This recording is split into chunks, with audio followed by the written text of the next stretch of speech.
About 2-3 years into my recruitment career, I lost my dad to cancer. Never had any real sort of hardship or grief up until then in my life. But because I've gone through that sort of hardship, I now think like I've got such a resilience to really anything.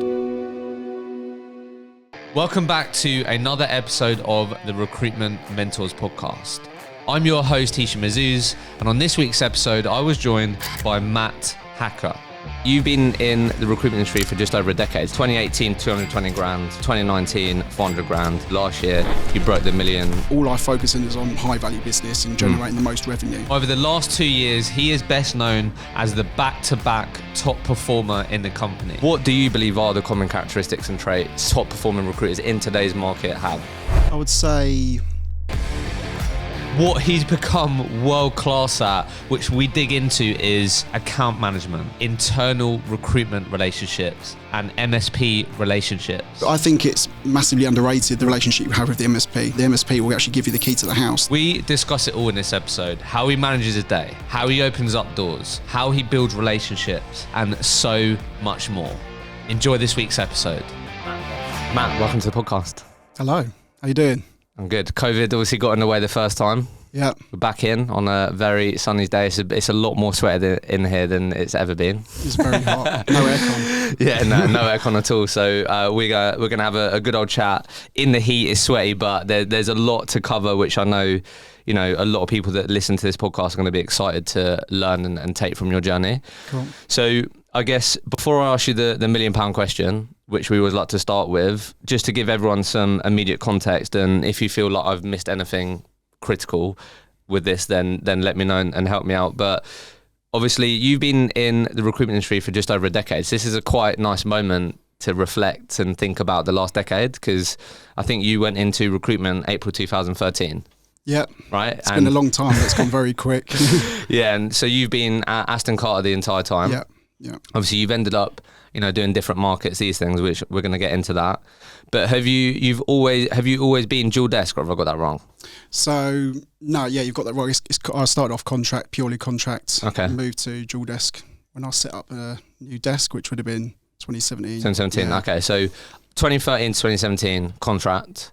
From 2017 up to now, yeah, it's more dual desk. Yeah. So in terms of what that's looked like, I've got down here, because we were, trying to map out this performance journey that you've been on. But ultimately, what I've got down here is 2018 performance, 220 grand. 2019, 400 grand. 2020 went back down to around 200. 2021 got back up to 580, and then last year you broke the £1 million pound billings mark. Now, yep, what that looks like, and we can go into more details in this as we have the conversation, but high level stuff, again, feel free to correct me here, how that's broken down, obviously not to the exact pound, but we've got about 850 that was contract, and the rest was around perm, so that was around 150 mark. Yeah, I actually double checked the figures before I come down. It's about 220 perm. Okay, the cool. rest was contract. Well, so thanks for sorting that. Yeah, perfect. So, and then in terms of like just quickly, because then this will help people.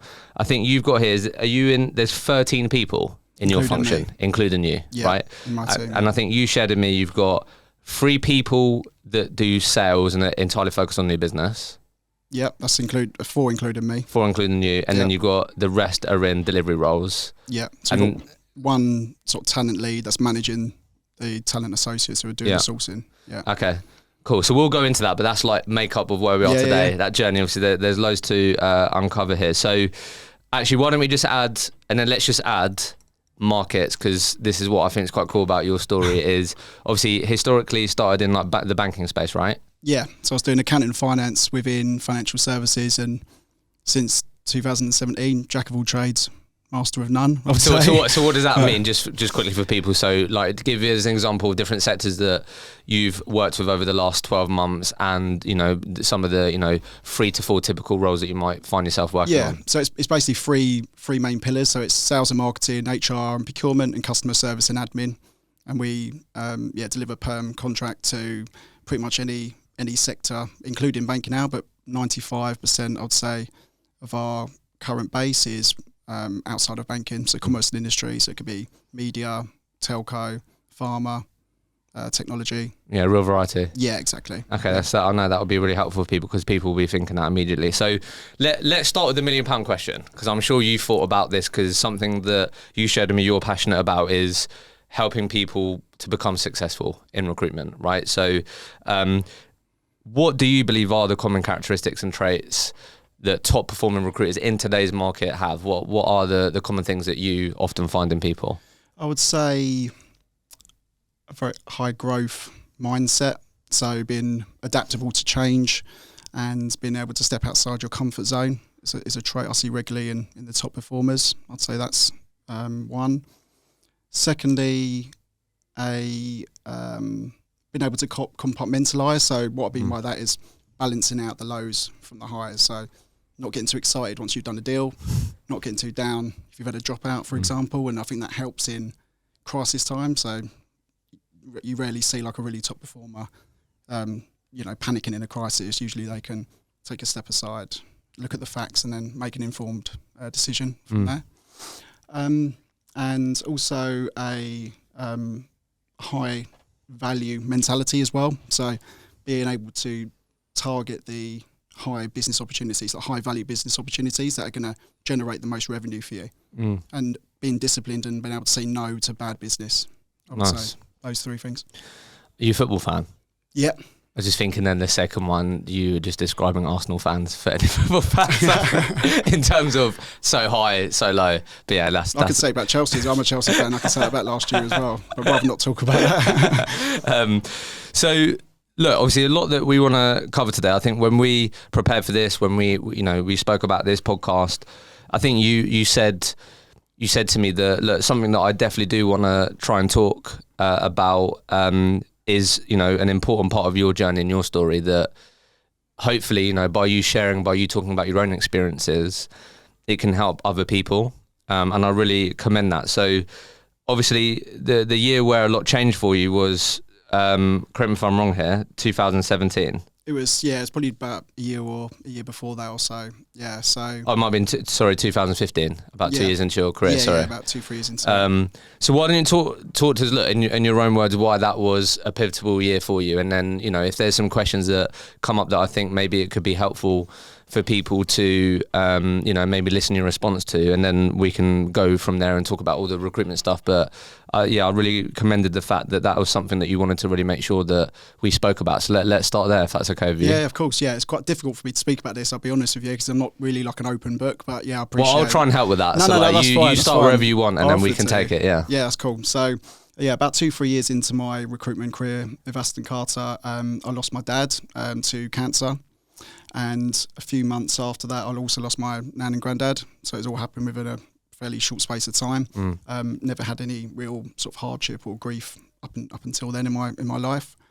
Aston Carter were really, really good with me, offered me a lot of support. I was off work for, I think it was 3 months. I was off for.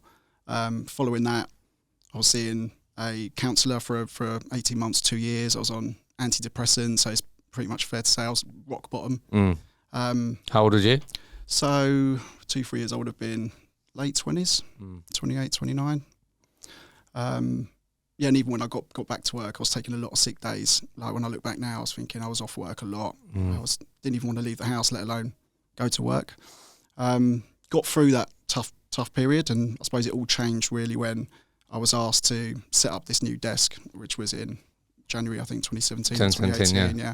It's all a bit of a blur now. I can't remember what years we... Yeah, no, that's right. Yeah, we write those things down. So, no, look, I appreciate you sharing that. I guess, look, I said to you, didn't I, that, I'm 30 years old, 2 of my best mates lost their mum to cancer. It is just such a... Like, when you hear someone is like, they're really ill or something's bad happened, that is probably one of the top 3 things that you probably think that word cancer, right? So I guess, is there anything that you found, because I'm sure you've ended up in different ways connecting with people that might have been through similar things, I'm assuming there, but have you, why don't I ask you that, has there been anything that you found be helpful for people that have gone through similar things? Has there been anything that, you've shared with people or people shared with you that you found helpful for anyone listening that, might be in that right now or might still be in that real... I don't feel touch wood. I haven't lost anyone. I haven't gone through that proper grief, whereas my partner has.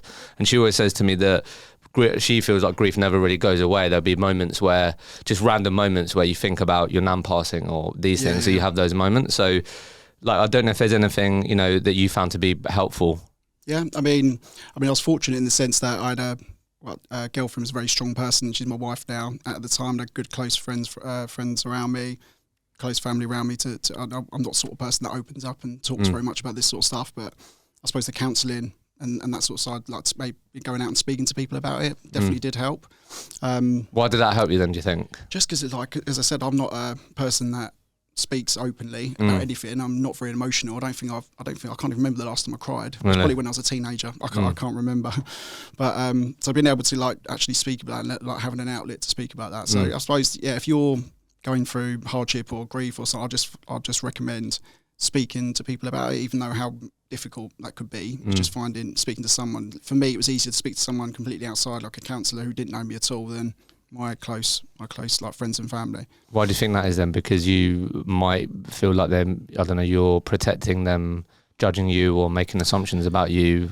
Yeah, not necessarily judging, but maybe showing vulnerability, which is something as a manager now, I think is actually a good trait to show in a management role. But at that time, I was looking to be strong for maybe everyone else, rather than thinking about me.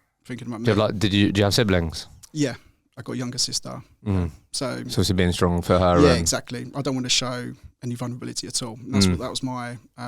It's not like a decision; it's just my natural. Yeah, it's just like you know what I mean? Yeah. So I guess I have to ask, because you said it already, and you even said it when we were preparing for this. Like, you've already said, like, you're not someone typically that shows emotions or opens up. But then you're saying what was really helpful was opening up. Yeah. So I guess what I wanted to, like, there'll be a lot of people that relate to that. So I guess, is there anything that maybe you can share that, because I sat down with a guy called Dan who lost his dad to suicide, and like it took him ages to pick up the phone and say to his mum, "I need help." Yeah. But that wasn't like therapy session one. Yeah.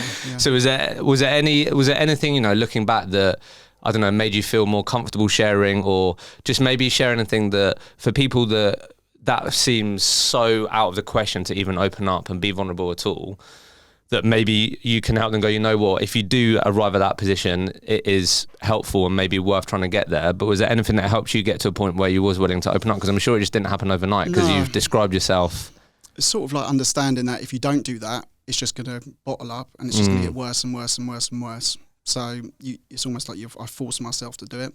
So as I said, like I didn't start that for a good few months after. I think I was at work, so it must have been like at least 3-4 months after everything happened before I'd done that. But yeah, so there's a bit of time. The alternative is for it to bottle up, which is just worse, in my opinion. Yeah. Do you feel like that was starting to happen in those first 3 to 4 months then? Was that what sort of maybe triggered that maybe I should speak to someone? And I think everyone copes with stuff differently, right? Yeah. For me, it was just to try and ignore everything that's happening and trying to crack on in a way. But that's not always the best thing.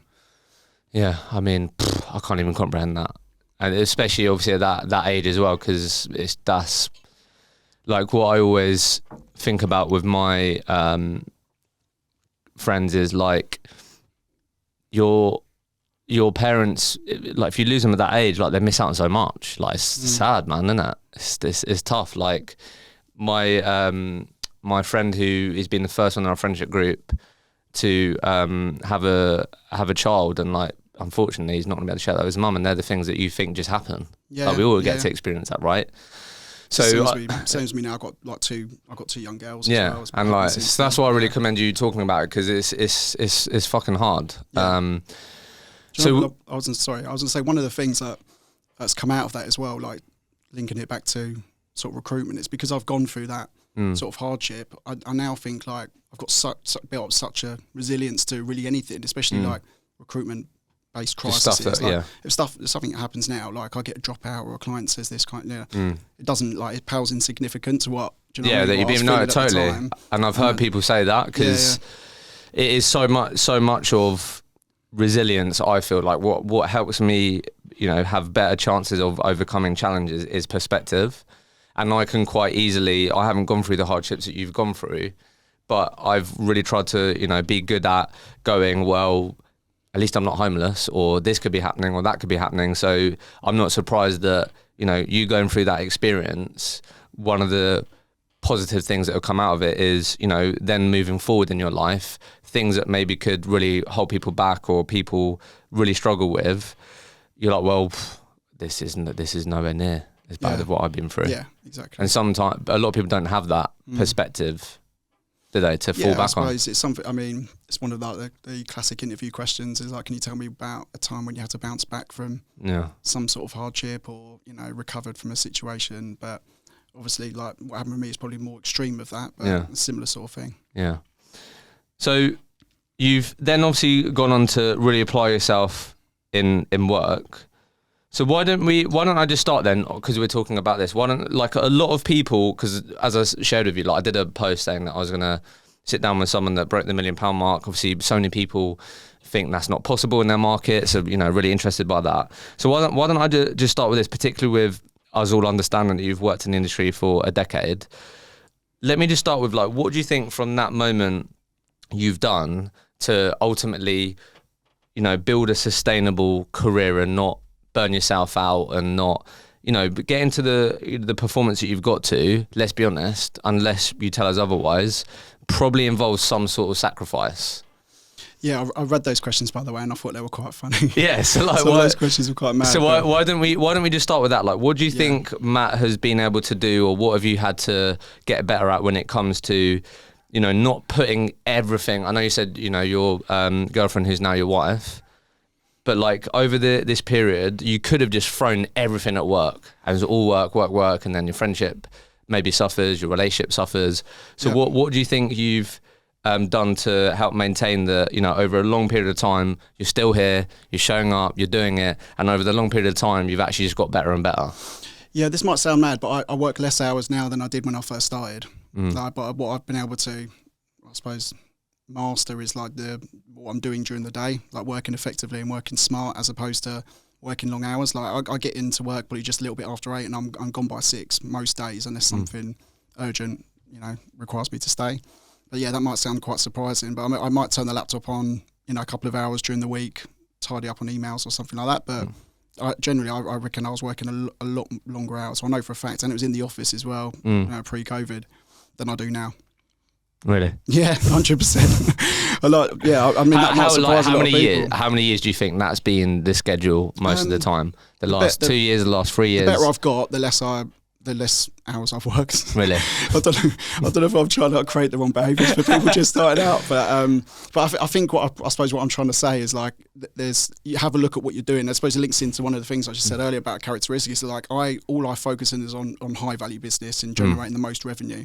I will not waste time in what I consider bad business, and I'm not just, when I refer to bad business, I'm not just talking about commercials, like you know, revenue. Exactly. I'm talking about, you know, what's my competition? How many other agencies work in this role? How good's my relationship with the hiring manager? How well do I know this client? What's the candidate network? There's a lot of variables that go into what I'd consider, you know, good business and bad business. But I'm very particular now, and I think that's, as I said earlier, I think that's a trait of a lot of high performers that I speak to. They can turn around and say no.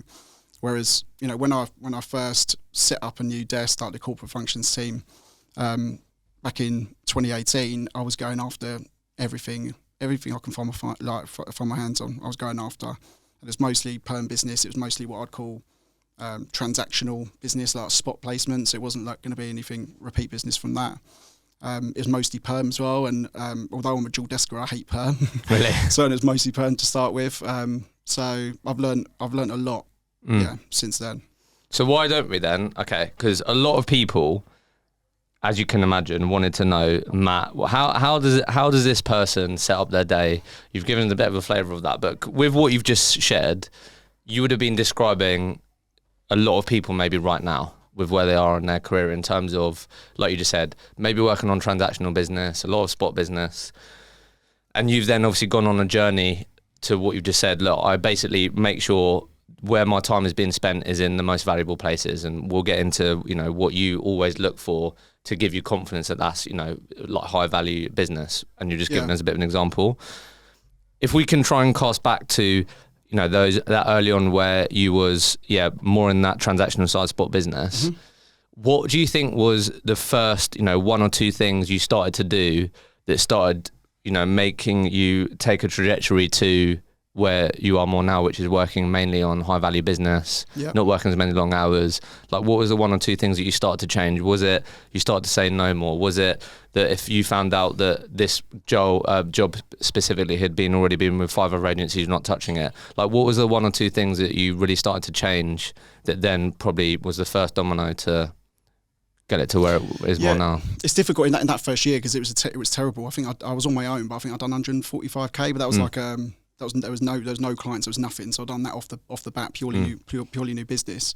But looking back there, I made so many mistakes that I then learned for like future. So if I knew what I do now, I would have done it totally different. I would have like concentrated my business development strategy on more what I'd call strategic BD, going after more volume clients, so clients that you're going to win and you're going to get repeat business. They're going to give you roles like on a secure PSL, for example. And I aim to get 1 of 2 of those, and that's what we adopt in my team now. We're aiming to get each salesperson's aiming to get 1 to 2 of those per year. So why is that? Because if I've got currently I've got say including me, if you've got 4 salespeople in my team, we're bringing on 8 PSLs per year. That's going to enable us to grow going forward. Whereas when I started, I was doing more transactional BD. I was chasing deals off the back of leads, maybe a couple of spec CVs, maybe speaking to managers that are back of me, referencing candidates and picking up the odd role here and there. So I ended up doing 145k, but it wouldn't surprise me if they were like, I wouldn't do one deal. I've probably done one deal. One deal with like exactly, client, yeah. So if I was to go back, then I'd put a much better BD strategy in place. Okay.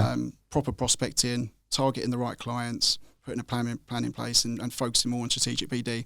If I pick up a few transactional stuff on the way, that's fine. But my sole focus would have been more the strategic side. All right, I've definitely got questions for you on that. Yeah. But like, would you say that is the main thing, or is there maybe one other thing that comes to mind when it comes to, getting into a position where, you're not just doing spot business, not just transactional? Is there anything? So you said more strategic BD. Yep. Get that. I'm going to ask you questions on that. Was there anything else that you think you would have done, should have done earlier, or from what you've learned, you have now lent into, which means you've got more repeat business and whatever? So at the time, all of the deals we were doing were new business. Whereas I work for a large company. Looking back, what I should have been doing is maybe looking at legacy existing clients we maybe signed terms with at some point in the last 10 years and not necessarily done anything with. Okay. Because we'll give you an example. It's actually our current biggest client was what I'd call at that time was like a dormant account. It was just sitting there. We had terms agreed, but no one was doing anything with it. And I think I discovered that in the second year. And that's now, it's 3-4 years later, but that's now our biggest client. So how did you discover that? Was you looking on the database? Was it just by accident? Just taking a step back and thinking, look, we're a big company. What other, is there any clients we're working with outside of banking that I can maybe leverage from like a previous relationship? Maybe someone's left or whatever. I just spoke to our legal team and said, can you give me a list of clients that we've currently got terms with, which are either run out or dormant or whatever.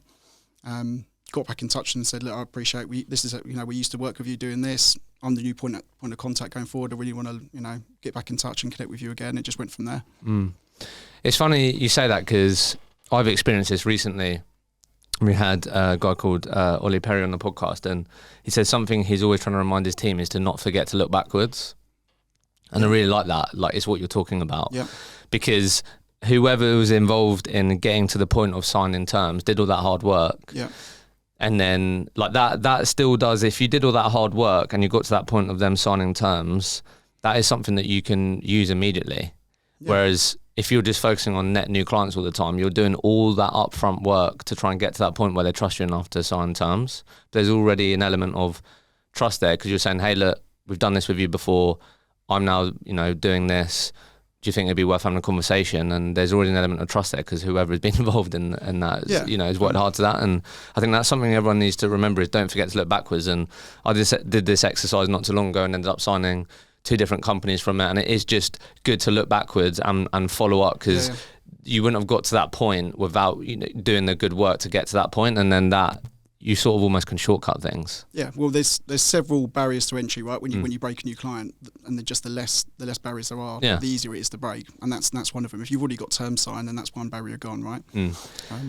So let's talk about the strategic BD thing, because that was obviously a lot of questions came through from people on how does this person approach BD, you know, how many different clients they're working with, whatever. And I'll be honest, what you just said, I think some people will be surprised. I don't know if you agree with that, about the PSL, getting some big house, you know, big accounts, volume.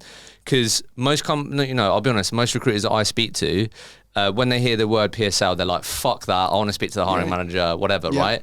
And what you're actually saying, and we can go into it, actually what you wish you would have done sooner is actually have, you know, more bigger accounts that you work really hard to get onto the PSL with, and then do everything that you can to maximize those relationships. And you're going to be more confident that you're going to get, you know, way more repeat business, do way more deals, which should mean by the end of the year, you've increased your performance, whatever. Yeah. So let's break down the strategic BD for a piece. So like, I guess, like firstly, you said this is something that you're actively trying to target your team on. What would you say, because you would have had to learn this the hard way, where do people go wrong when it comes to signing big accounts? Like where's typically the first most common stumbling block that you've seen that you've then helped people with, do you think? Where do people normally go wrong when it comes to trying to get in front of these big accounts and get on PSLs? Where do people normally go wrong? They can go wrong at any stage. I would say to start with, you need to make sure your prospecting strategy is on point and you're targeting the right customers. I'll say that was a start point. So make sure that's backed up by data analysis, do your market research. The actual prospecting piece as part of the BD takes a lot longer than the actual execution, in my opinion, in terms of actual calling the managers or emailing. The longest part, it probably takes an hour and a half, maybe a day, to do the actual prospecting. Make sure you're targeting the right people, customers. So let's break that down then. So what do you mean by that? So are we going, right, so these are the companies that I want to focus on because of this. These are the types of people that we need to be reaching out to. Like, what are some of the fundamental things that you do in that stage then? So I would always say, in terms of targeting, look for companies that are growing. Maybe you've got I've got high attrition. Have like a lot more than one that you're targeting. I'd say to my team, look, target one. If it's a big client, I'd say target one a day. A lot of people make the mistake where they maybe have a few meetings and then just give up and move on. Many people make the mistake they don't have enough meetings in their client and move on. With these big ones, they took a long time to break. So I'd suggest like having a meetings target in place, making sure you go in. You have to map the whole company out. Find out who the key stakeholders are, the key decision makers, who's the MSP on site, and then you're constantly linking in. Do we already know anyone with this company, and like building up maybe a network of candidates that have left there and getting some information and intelligence as well. Okay. So that, like, basically the first thing, if you're not being smart with like taking time to think about the makeup of these big companies, how you can get in with them, you're going to struggle, because it is, I guess it's just like, where do we even start?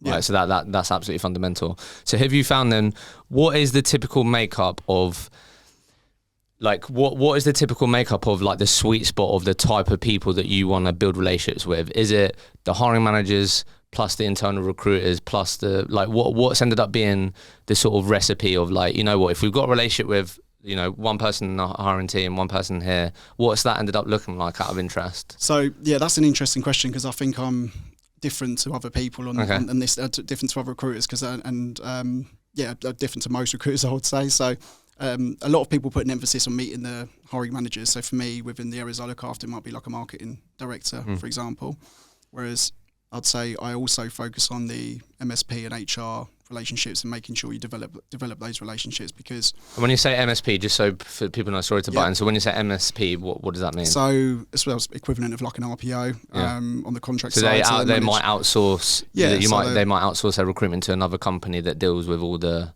Yeah, so they'll just look after all the I suppose the administration for contract hiring. We'll be in the the middle person between the business and the recruiters. All right, yeah. Sorry to buy in, but some people might not know what that is. So so fine. You were saying about MSP and HR. So I think it's massively underrated, the relationship you have with the MSP, because you might have a really good relationship in the business. Like, again, I'll give the example of the marketing director.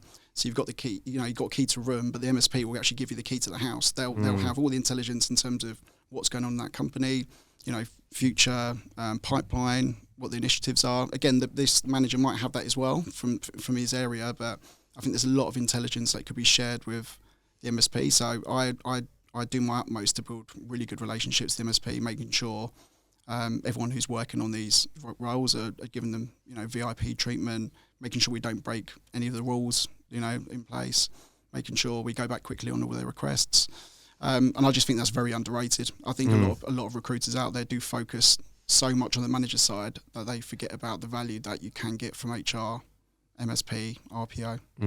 This podcast is proudly partnered with Vincere, the all-in-one recruitment agency software that over 20,000 recruiters trust daily. We're also partnered with the award-winning OneUp Sales, the sales and motivation platform that enables you to maximize the potential of your teams. We love partnering with both of these organizations because they share our mission in helping you get the most out of your people and your business. You can get exclusive offers because you listen to this podcast and get up to 10% off the usage price forever. Use the link in the show notes to get your hands on that. Let's get back to the episode.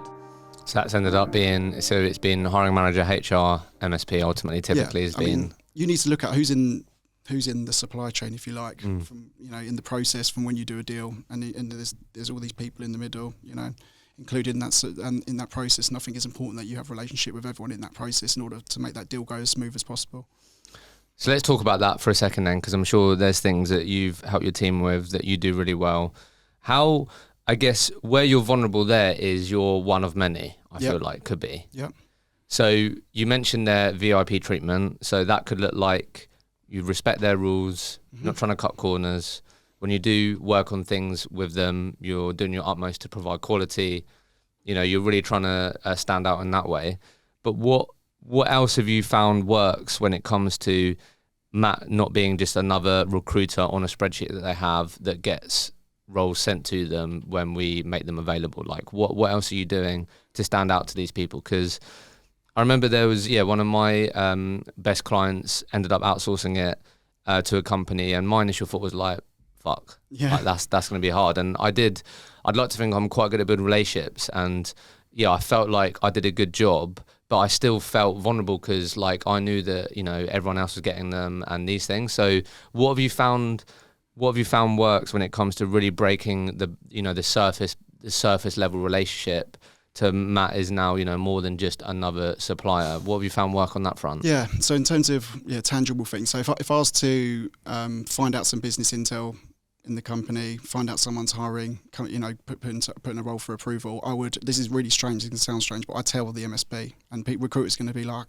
wait, say that again. Say that again. So I'm quite a straight shooter. I have like an open and honest relationship, like direct with managers or MSP, whoever it is. So if a marketing director comes to me and says, we've got this role going for approval for a marketing exec, for example, I would tell the MSP. Okay. I would like, so why are you doing that? Because I want to be as honest as possible and say, look, I've spoken to this manager. They've got a role coming up, and when you're honest and you're transparent, and you've got a relationship with them. They said, okay, thanks for letting me know, and they know I'm pipelining CVs in the background, which is absolutely fine.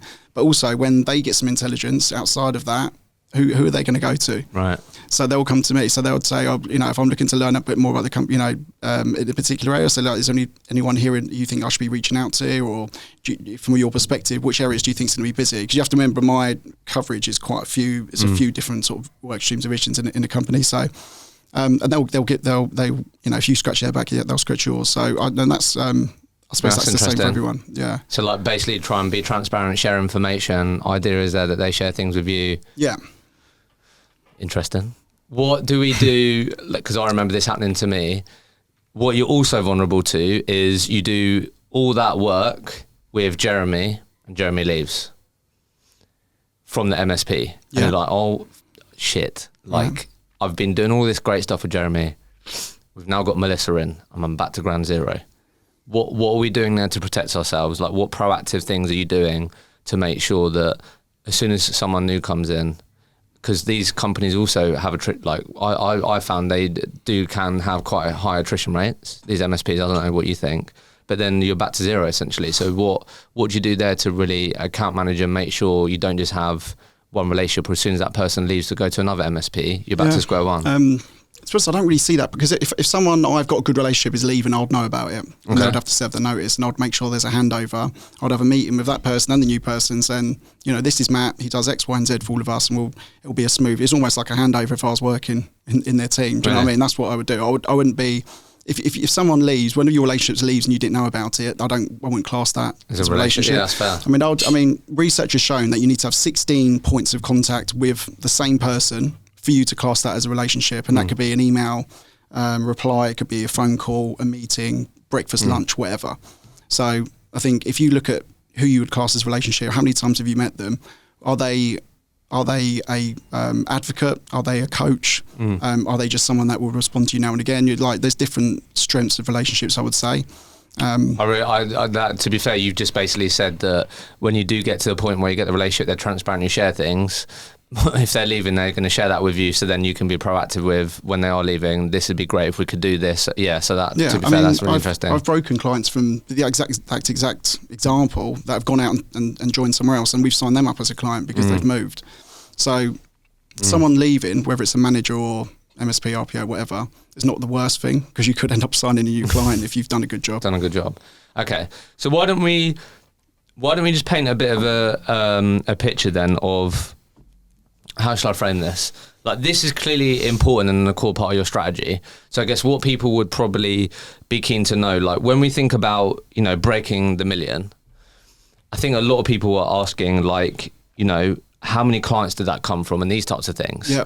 Because what it sounds like is, look, if you do all this, if you do this really good work, building relationships, the things you're talking about, obviously the idea is you're not doing ones and twos, you're not doing threes and fours throughout the entire year in terms of deals and placements. Assuming we're talking, 50, 100, over 100. Yep. So obviously we don't want to know who your clients are, but what I think would be good for people to understand, to get a bit of a picture of this, is like, if we do this right, and our strategy is to get in with some big clients, get on the PSL, maximize those relationships, be really known in that organization as Matt is someone that delivers and supports on a lot of our roles. So we give him the opportunity and these things. Like how many clients do you think have, like, percentage-wise, maybe have contributed to that million mark? Has it been, 3-5 clients has contributed like 80% of that, have come from 80% of that? What does that look like in terms of that client spread? So that year that I hit $1 million last year, that I had 18. So I had a contract base around about 125 on average towards the end, and that was split across 18 clients. 18 clients? Yeah. And then the perm you was doing, was that with those 18 as well? Yeah, that was included within that. So I've done 213k on perm, but they were across 2 clients. Really? So the other, most of it was contracts, but my average, our terminology is spread, but I'm sure other people call it billions of revenue, but I think my spread at one point was like 25 to 30k, and I'd have around 7 or 8 in my top client. So it's actually worked out quite well, because I've quite a diversified portfolio in terms of the clients, but not also the clients, but also the skill sets that I've got, which probably sets me up nicely in a way for any external market factors, which are gonna, if a project cuts in one client, I've still got the others to fall back on. Yeah. My actual value of each deal is not massive. Is not massive either. So I'm not talking about like really, really, really big deals. I'm talking about, I've got 135 contractors in that amount of spread, so it's quite diversified. That's interesting that it was over 18 clients. And then how many would you say of that 18 were like, would you put in a category of the types of companies you were talking about? You're on a PSL, different MSP. Was that most of them? No, I wouldn't say most of them. Maybe half. Yeah, so that's interesting. Yeah, so we're on the PSL for accounts where, it might be like 1 or 2 roles a month that we fill, but we've probably got about a core in my team, about 5, 6 that we get regular roles from. Yeah. And the reason I wanted to share that is because I feel like the other part to this, and clearly that was a big part of the recipe for you to break that million, is like really maximizing those relationships. So why don't we just talk for a second? You've maybe given some of it away and already spoken about it, but I think, we've all been there where you work extremely hard to get onto the PSL. You get to that point, you're now part of the party, you're being sent roles, you're being given opportunities. What have you had to get really good at to maximize those opportunities? Because, your competitor could have been put on the PSL as well, being given access to the same relationships, but then did nowhere near as much as you guys did. And I think this probably happens quite a lot and we've had a lot of people share it on here, where a lot of people work really hard to get to the point where they're in the room, and then it's like, oh right, okay, now I've got a shitload of work to do to even make the most out of this. Like, I'm not going to get loads of things handed to me, because I'm assuming it wasn't like, right, you had a party internally, like, right guys, run a PSL, and then that's 4 weeks later it's like, here's 50 roles, Matt. Yeah, I mean, so what do you think you've done? Yeah, what have you had to get really good at in terms of maximising those accounts, do you think? So I think it comes down to relationships again. Really? Relationships with MSP and relationships with the hiring managers as well. So you just get a really good understanding of what they're looking for, and I suppose that comes over time. It's difficult to say, because I mean, I don't know what's normal in like other companies. I've worked at the same company for sort of 10 years. I mean, I would say out of those 6, 7 I mentioned, I think we're like top supplier now to like 4 of them out of the 6.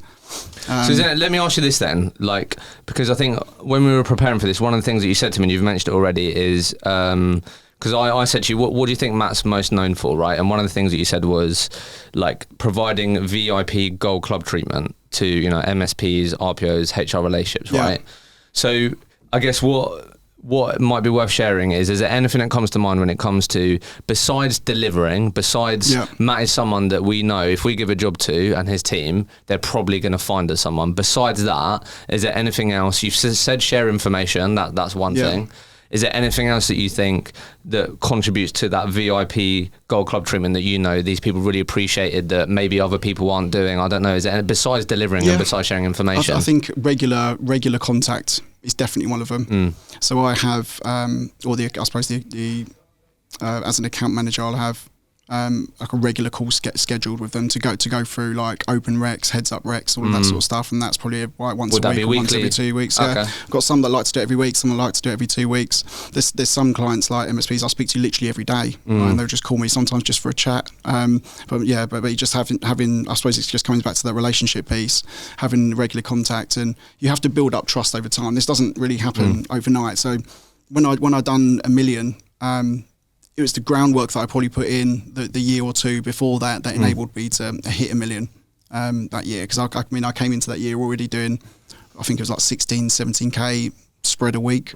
So that got me off to a good start already. But it was the groundwork that I'd done, the year, I think it was COVID. Well, I'd only done 200 in the year after that, which really helps. So it's just building up that trust. Because I do think that MSPs, HR there is a, like they do look at agencies sometimes as like just going off and doing their own thing, speaking to the business when they're not allowed, and basically breaking the rules. Whereas I make sure, not just myself, I make sure my team, that doesn't happen, because it takes ages to build up the trust, but then something that happens, like they can just knock it all down straight away. So I like that. So I think people will be interested in, don't need like the full agenda, but like what are like the core things that you always go over typically? Like what is it that they find helpful? What is it they typically want to, understand, find out? Is it the number of people that you guys have reached out to that week? Is it the number of CVs that you've sent over? What are the typical things that you're going over in those meetings that they really appreciate? Yeah, so I think always communicating the challenges you're having on the difficult roles. So if there's like sourcing challenges, making sure you're letting them know, like before the deadline. So if there's like, typically the roles we'll have in contract will be 48-hour deadline. If we're looking like we're really struggling, it might be a niche skill set, we'll let the MSP know, just so you know, this is what we're struggling on. So just that communication piece again. Sharing intelligence, which we obviously already mentioned, and I think a lot of the time it's just if you're good at sending, if you've got a good source, a good delivery team that's sending good candidates, that's almost half the battle, because that's what at the end of the day they want to hit their SLAs. That's what they want, as quickly as possible. So if you're sending good candidates, you're filling the roles quickly, then that's the most important thing. Yeah. So why don't we, appreciate you sharing that. So why don't we talk about what does this day of yours look like then? Because I think that's what a lot of people will be curious about. We've spoken about, I think you've shared with us what strategies work for you, getting in with these big accounts and maximising them. We've spoken a lot about relationships, these types of things. But I think a lot of people were really curious around, particularly with you dual desking, like how does Matt set up his day? Like what does that look like? And you've said what you've got really good at is making sure that you're, spending time on the things that hopefully are going to equate to the outcomes that you're hoping for, rather than spending loads of time on things that maybe aren't high value. So let's talk about this 8 to 6 then that you typically have experienced. Like what? Because obviously you manage a team as well. Yep. So talk to us a bit about how you structure your day. Like, what does that look like? So we have at 8:30 like a team meeting to go over all the open recs. That happens every day. Like candidates that are interviewing, any deals that we're looking to close. I run like a sales meeting straight after that as well with the sales guys, looking to see what meetings they've got booked in, what meetings they had yesterday, what outcomes of their meetings did they have yesterday. Going through their like manager spreadsheet, looking who they're targeting. So it's quite a detailed one. And every day outside of like those particular meetings is different. Like I usually plan for the day, like the next day, the day before in the evening, because anything can happen sort of during that day. So it's very, in fact, like an agile process. Yeah, like it can change whenever, but.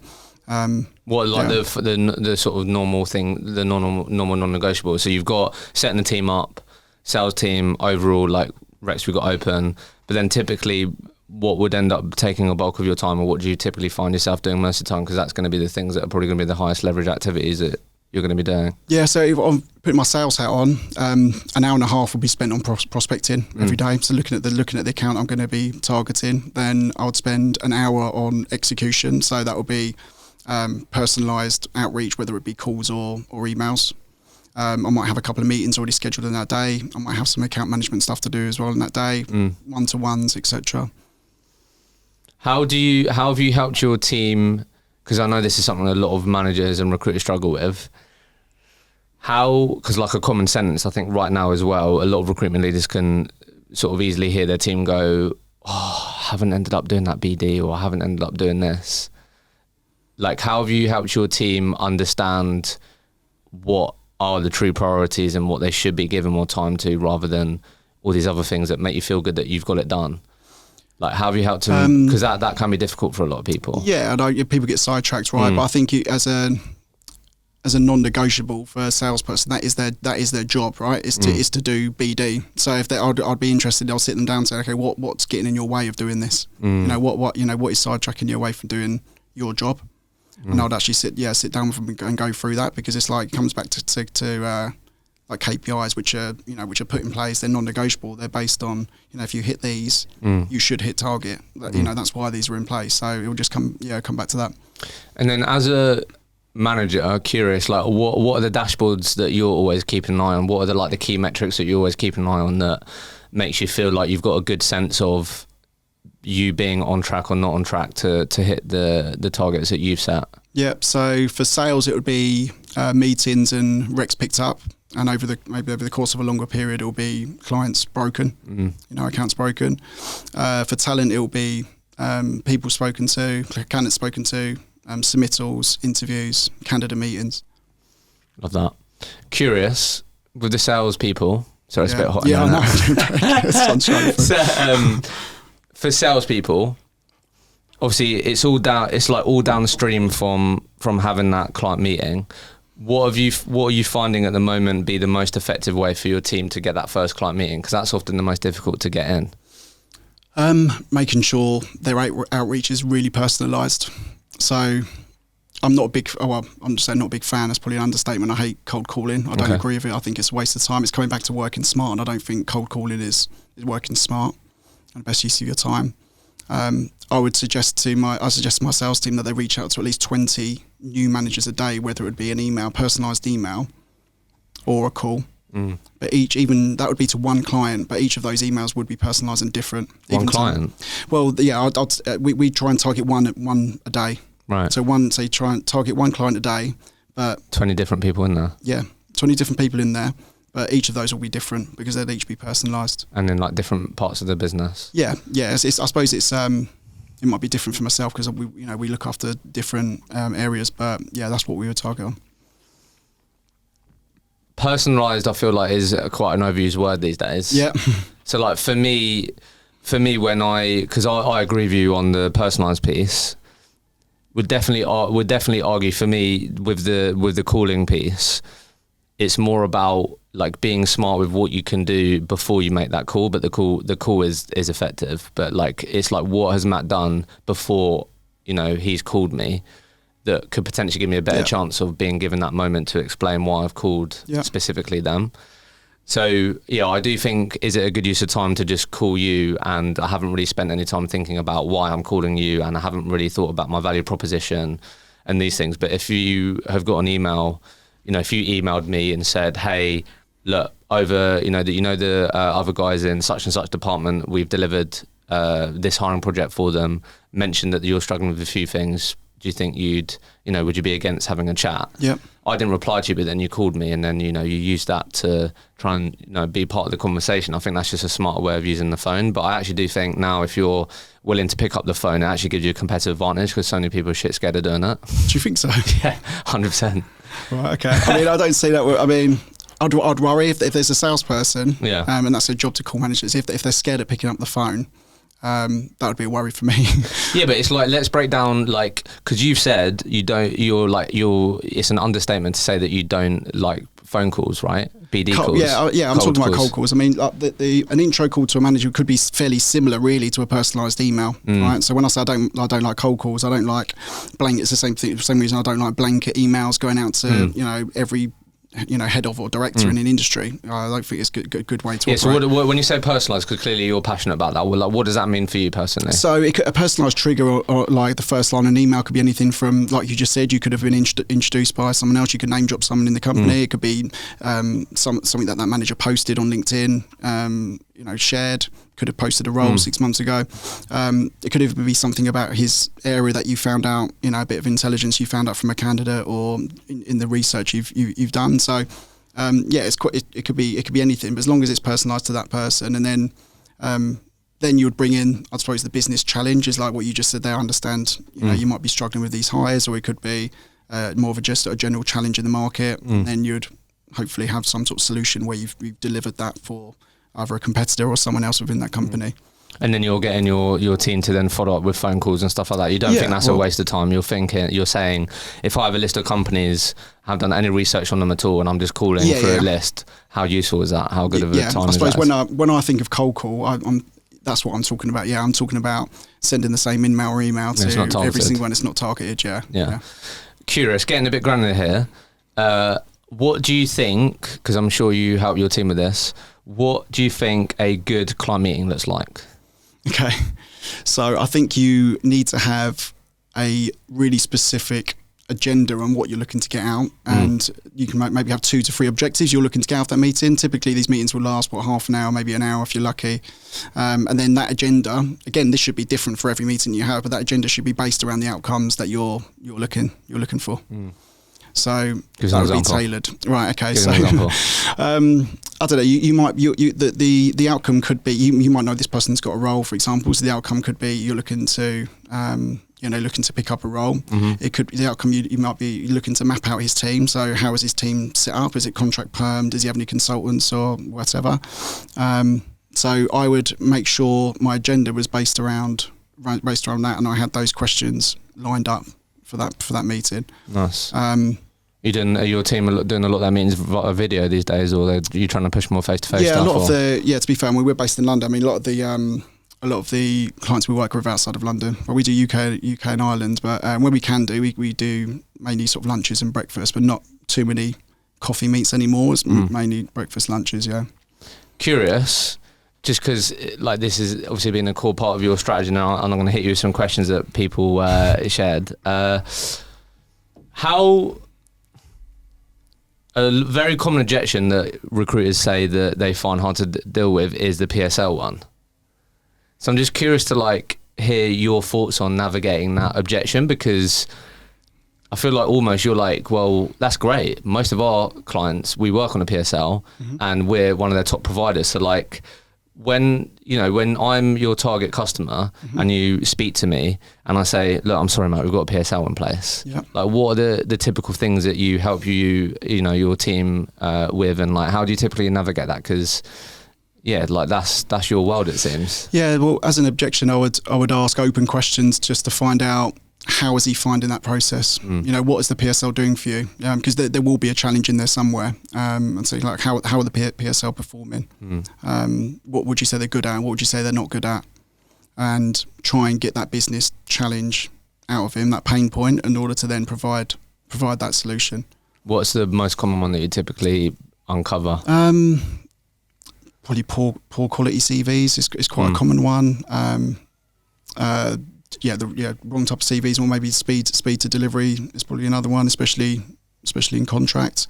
They're probably the biggest two, I would say, and I think those two things are something that we're quite well equipped and quite set up well on.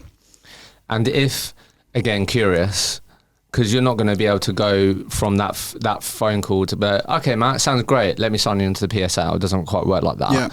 So I'm just curious, because these types of companies that you're targeting, is if I say to you, you know what, Matt, that sounds great, and that's what we want to be able to say our PSL is doing, but they're not, but we don't renew until 6 months or these things.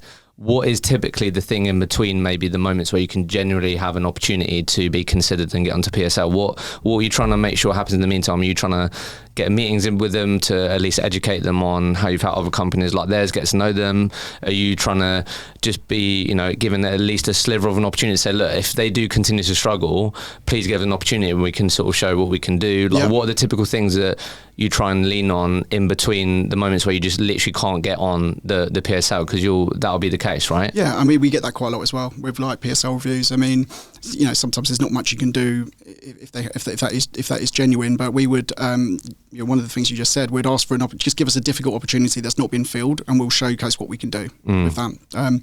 We would also share, because we have regularly what we call QBRs, like quarterly business reviews with our MSPs and HR, and they'll provide us actual statistics on the deals that we're doing, how quickly we deliver, and it's everything there. And we would, with their permission, we would share that information with prospective clients, and so they can show us, or we can even say, look, we'll give you their details, go and speak to them, find out how good we are, to make sure when there does come to the review, we're in a good spot. Yeah, I love that. So many recruiters don't do enough of that, because there's what I can sit here and feel your passion and have you say like with the things you can do for me, but then there's a whole other thing, like it will feel completely different if I've got another MSP saying this is what they did and here are the sort of case studies of what they've done for us over the last 6-12 months. Yeah. So if you're listening to this and you haven't got any case studies wrapped up and you're not using them, like you seriously are missing a trick. Yeah, I think that's, yeah. So I'm not surprised you said that. That's a great way, again, and you've got more chance of having these types of things, I guess, potentially, because like you said, these MSPs have to hit their SLAs. That's what they really care about. So this is all going to be measured on their end, let alone not just your end. Yeah. Exactly. Yeah. Do you know what I mean? So to be able to showcase that. So let me hit you with some quick fire questions then, because I want to make sure I've covered the things that people have asked. Don't worry, I'm not going to ask you. I'm going to ask you some of the rogue ones that were on there. So I think we've gone through a lot of the ones where people wanted to know, breakdown or perm contract. I quite like this one. Like, why? If I was to say to you, why do clients work with you and your team? How would you answer that? I think a few people are curious on that. On like, why do you think they give you the work? Why do you think clients work with you guys over others? I think it's probably some of the stuff I've already mentioned in terms of like just being good at what we do, making sure we're delivering on the roles we say we're going to deliver on, not over promising and under delivering. Making sure we have the regular contacts. I mean, this is the feedback that we receive when we do our annual feedback to clients. That's the sort of stuff we receive in terms of just doing what we say we're going to do. This will be an interesting one. So you've spoken to us about the breakdown of the client's repeat business. Are you doing any sort of productization of your service, like, or is it just like with the the contractor spread that you spoke about? Are you sort of saying, well, look, why don't you work with us to, deal with helping you find these 15 contractors, or are you always talking about the individual, like, do you know what I mean? Have you done anything like that? Yeah, we have done exclusive business on contract as well, like outside of what we'd say the usual methods or usual program, and then that's obviously what we'll class as very good business. I've got like a repeat project that probably brings me about 10 deals a quarter that I get from, which is good. I mean, But is most of it contingent then? Is that fair? Yeah. It's mostly contingent. I mean, yeah, from a contract perspective. But I mean, on average, last year I was doing probably about 25 to 35 deals a quarter. So probably about 2-3 a week. My biggest quarter was, I think, Q3. I'd done like 45 deals, and I think maybe 10 of those were on exclusive. Really? So. Okay. So I think you spoke. A lot of people were interested in, you know, what's been the most effective way for you to win business. I'm right in saying I feel like from today it's about really doubling down on that personalised approach, really doing that upfront work of understanding who you're contacting, understanding as much as you can about their business, mapping out the people in the stakeholders in that organisation, and then being really smart with, you know, how you're reaching out to them, and then just being consistent. You know, one company a day, 20 people. That's what it seemed like you shared today. Yeah, exactly. I mean, just coming back to that strategic BD versus more transactional. Like when you're prospecting your clients, the last thing you want to do is like book one meeting in 30 different clients in a quarter. You know, that's not good. You're not going to break clients from doing that. So make sure you're smart with the time that you're using and going after better business. And I think a lot of people would be curious about this, and then I'll have one more question. But I think how is it set up in terms of like your like team then? Because a lot of people be like, okay, yeah, Matt's done 1 million, but how many split deals is he doing? How many people has he got supporting them? Because you've spoken about the structure of team, you've got sales team. Obviously, we don't need to know the percentage of like what, you know, delivery people get to you. I'm not bothered about that. But like, what does it actually look like? Have you got, you know, you're bringing in the clients, you're spending time on the account management side. Are you doing any of the candidate fulfillment? Do you have, you know, 1 or 2 people specifically just work with you? Like, what does that typically look like? So we used to be a 360 model, and we moved to 180. And I'd say, just from my experience, I think that's the right thing to do if you want to grow your business quickly and aggressively.